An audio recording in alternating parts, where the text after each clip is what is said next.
Sir, Gangaram மருத்துவமனையில் காங்கிரஸ் மூத்த தலைவர் சோனியா காந்தி அனுமதிக்கப்பட்டிருக்கிறார். இது குறித்த கூடுதல் விவரங்களை நம்முடைய செய்தியாளர் சுசித்ராவிடம் கேட்கலாம்.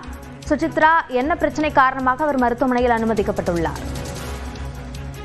டெல்லியில் இருக்கக்கூடிய கங்காராம் மருத்துவமனையில் நேற்று இரவு வயிற்று பிரச்சனை காரணமாக காங்கிரசுடைய மூத்த தலைவரும் நாடாளுமன்ற குழு தலைவருமான சோனியா காந்தி அனுமதிக்கப்பட்டார். அவருடைய உடல்நிலை தற்பொழுது சீராக உள்ளதாக மருத்துவர்களுடைய அந்த அதிகாரப்பூர்வ அறிவிப்பு என்பது தற்பொழுது வெளியாக இருக்கிறது. கங்காராம் மருத்துவமனையில் நேற்று அவருக்கு வழங்கப்பட்ட அந்த சிகிச்சையில் முன்னேற்றம் இருப்பதாகவும் அதனை அடுத்து அவருடைய உடல்நிலை சீராக உள்ளது என்ற ஒரு தகவலையும் மருத்துவமனை நிர்வாகம் தெரிவித்துள்ளது.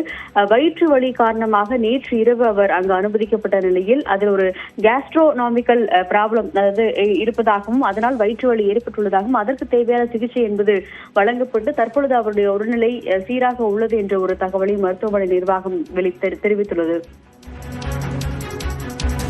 விவரங்களுக்கு நன்றி சுசித்ரா.